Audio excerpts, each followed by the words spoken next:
once I was out here, I thought, okay, my realization was, okay, my 10-year plan. What is my 10-year plan? I realized I was on a small aircraft. I was on the regional side. But then you could go to the bigger planes. You could apply at American. And I thought, okay, in 10 years, that's where I want to be. Welcome to another episode of the Layover Podcast. I'm Bree, your host, and today we have a special guest with us, Jamie. Welcome, Jamie. Hi, I'm so happy you asked me to be here. How you doing today? I'm good. That's what's up. That's what's up. So today, guys, we're going to talk a little bit about long-term thinking. So once you do get here, what you can do to make the best of it. And Jamie, you've been a flight attendant for a little while.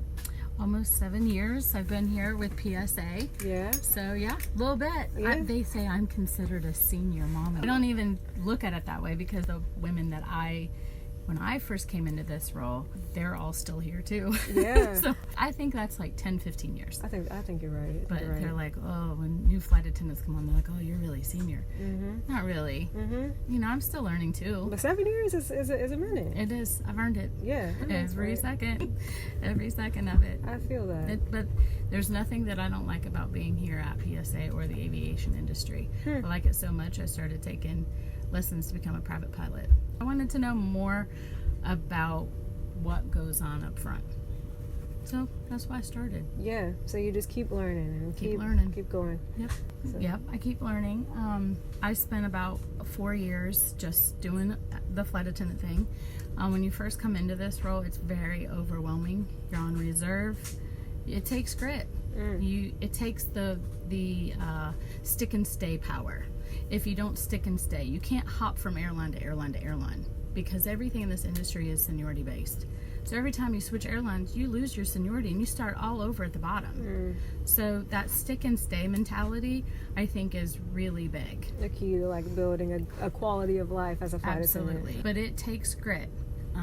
Reserve life is no joke. Yeah. It's hard. Yeah. It's hard to be away from your family if you have one.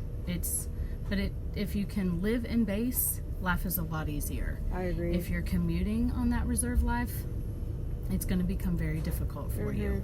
So I always say, go where you can hold the line the soonest, but go where financially it makes sense. And I always tell my students that, you know, financially, you're probably going to have to pick up a second job if you're not, you know, if you're paying rent or you have roommates and you're paying bills and things like that. That stuff can become overwhelming too. That's real. But I spent the first 4 years just learning the ropes and really getting, you know, my feet really wet. And then I decided that I would become a check flight attendant. So that role...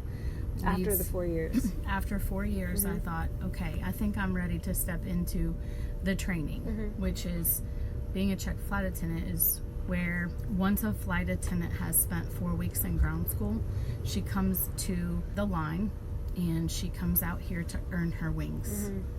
And she has to pass the FAA line check.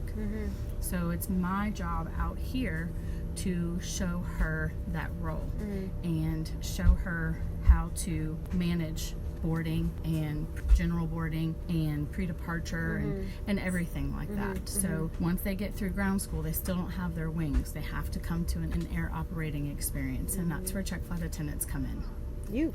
Me. So you've been here 7 years.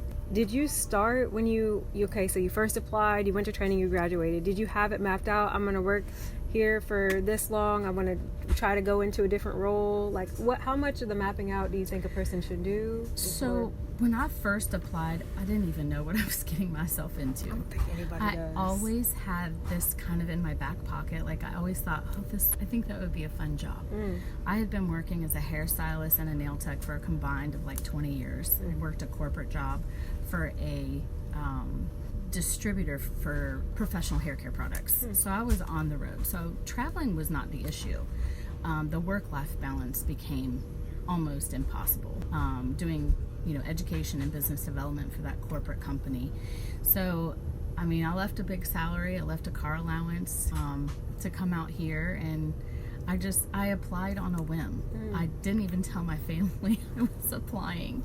Then I got the interview, and the face-to-face interviews. And so I went in, and everybody was dressed in black skirts, black jackets, and white shirt.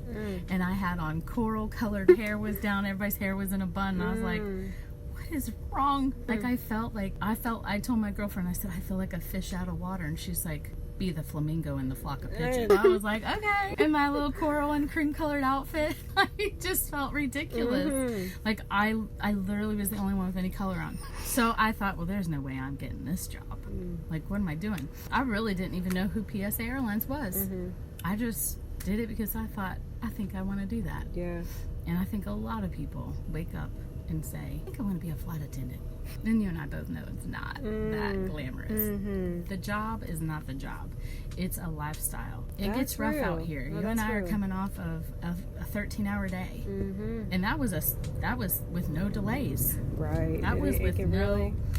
I mean, it is just a 13-hour day. That's it. Yeah. So the days can be long, but you meet the most amazing people out here. And some of my students that I've had over time, they're amazing. They're amazing individuals. They're going to go on to be great flight attendants. Yeah.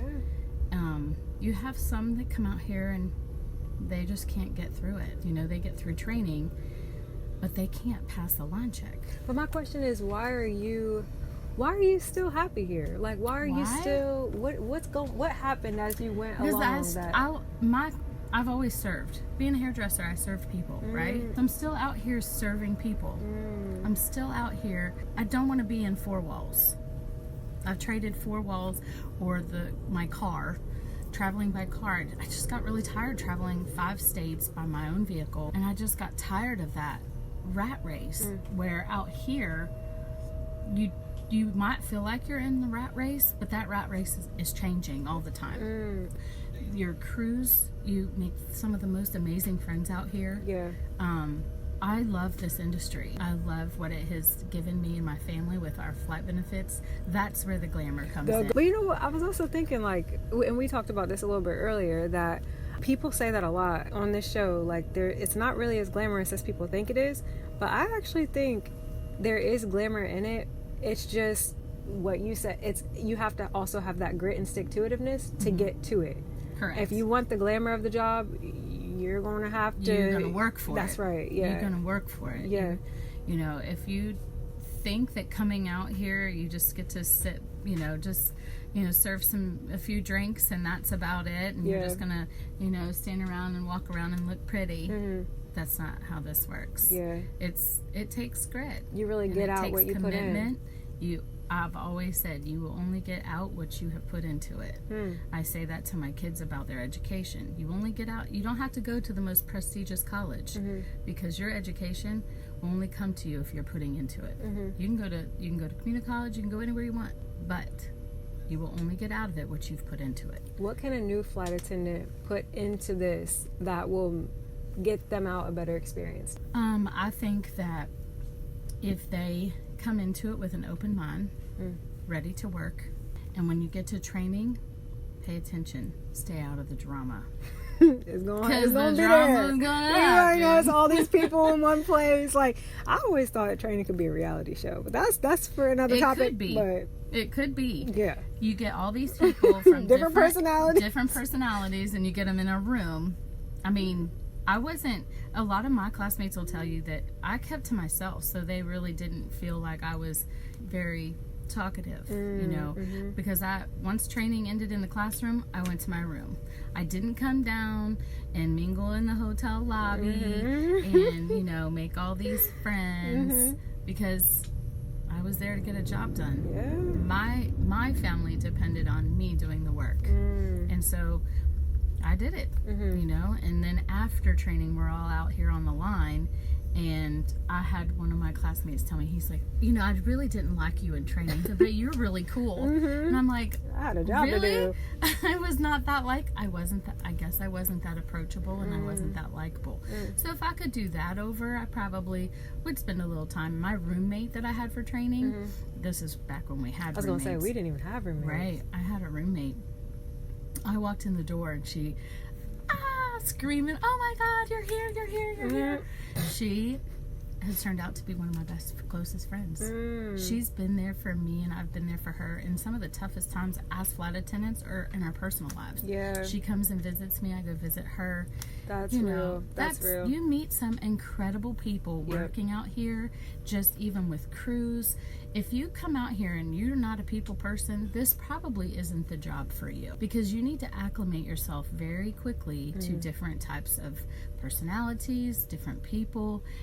Passengers can be a little rough, Okay. you know, but I think it's all in your approach. But like you said, like that open mind to even think that, okay, I'm about to go training. It's for a job and all this, but just like, I might meet someone here who could change my life. Or Absolutely. I might be able to change someone else's life. Or I might meet someone I'm going to be really close to, because you are going to come across so many people. Let like, people just, make an impact on you, and then you can turn around and pay it forward and That's make an real. impact on them. That's real. Yeah. Some of these flight attendants that are coming in now, they're really young. They don't have a lot of life experiences. So it's my job to let them know you're going to experience stuff out here that you're probably not real well prepared for. I think that obviously the more life experiences you have, the easier it can be. Right. But if you're open-minded and you have this connection and you make that connection with your crew and the communication is there, you can feel out a person. Not everybody's going to like your personality, but you're not going to like everybody either. So you really have to, sit back and be compassionate, be considerate of your other crew members. That's a big thing, because you are with them a whole trip. That's real. It's pretty powerful out here. It's true. I mean, that's another thing too. It's like running. Your crew. I mean, we hope nothing bad ever does happen, but you might. It does. You know what I'm saying? You could live and die with these people. So also, they just somehow took the same life path as you, that now you're working a trip together. So it's worth digging in a little bit to see what you might have in common with the people around you. Absolutely. It's worth sitting down and have conversations. You never know what you're going to learn about people. You don't know. Something else I wanted to cover on this one was like, okay, so we talked a little bit about the connection and the social side, but obviously you've been able to branch out professionally too, because you were just a flight attendant and you tried to learn that, but then you went out and now you're training others. Yeah. So what could a new flight attendant think about in terms of, like, how could they think, not just being a flight attendant, but professional development wise? What would you say? Well, you had asked me, like, what was my plan? Did I have one when I came out here? Yeah. Once I was out here, I thought, okay, my realization was, okay, my 10-year plan. What is my 10-year plan? I realized I was on a small aircraft. I was on the regional side. But then you could go to the bigger planes.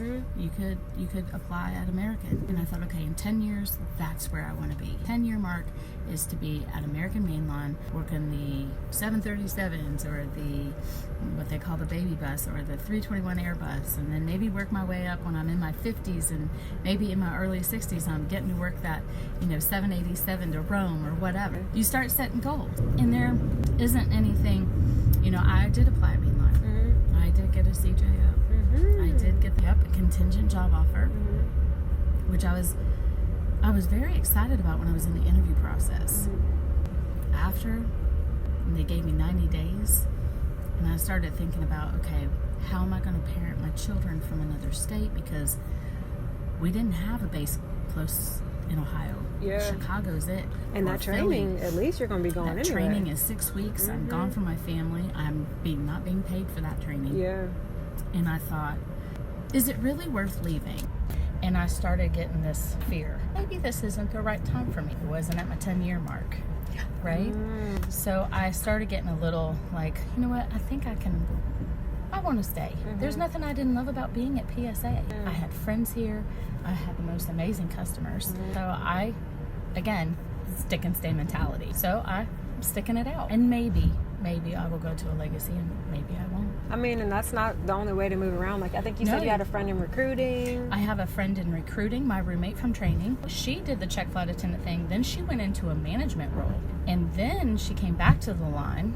Then she went into recruiting. And so she still flies the line like I do, but she recruits new hires. So there are a lot of different roles I know a flight you can come attendant into after you've been here and you've gotten your feet wet. Even besides roles, there's a flight attendant who she figures out like things to say as we're deplaning or something or whatever, and she's a voice actress, So she'll say like, yeah, we've arrived and so and so and so and so, and just remember to be kind to yourself or something. And she just like practices like little lines, and that's a part of her thing as she's talking on the intercom. She's thinking about her voice acting career, and there's a lot of people do other jobs. Like we have a biochemical engineer that works here as a flight attendant. She lives in Daytona. She's based out of Charlotte. What? I used to fly with her.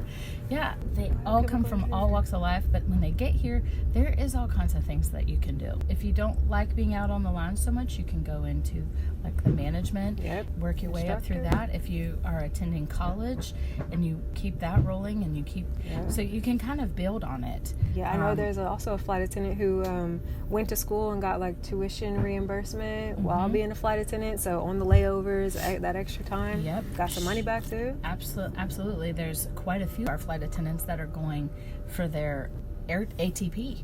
Oh, right so on. they are going to be licensed pilots flying us around before too long. Yeah. And they came, a lot of them have 4-year college degrees. Some of them don't. You said you're getting your private, right? Yeah, I'm getting my private. So, but they actually want to go through and get shebang. their ATP, so they can earn.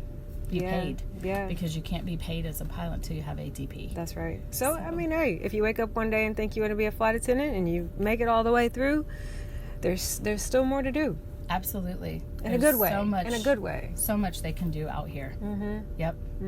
Absolutely. Any last words for a newbie? Come fly with us. Okay. Come fly with us at PSA Airlines. Yeah. Y'all heard it. Thanks for coming on, Jamie. Thanks, Bree. Thanks so much for listening to another episode. We really hope you enjoyed it. If you did, don't forget to subscribe so you can get more episodes as they're released. You can come back, leave comments, etc. I do want to apologize for the audio on this episode. We decided to experiment and record on an actual plane. The problem was we had to edit out caterers and cleaners coming in, and there's this background noise from the air vents. So we won't be doing that again, but I thought Jamie had some really interesting things to say, and I decided to publish the episode anyway. If you benefited from listening to Jamie and her 10-year plan, leave a comment about whether you have a 10-year plan, a 5-year plan, a 1-year plan. I personally created a 3-year plan once I had been a flight attendant for a year already, but I'll talk about that on another episode. But guys, this is really what the layover is about. It's about thinking about where you are, where you want to go, how you can hit the ground running once you get there to get it, whatever it is that you're after. So whatever the case, remember, sometimes you have to lay over to go further.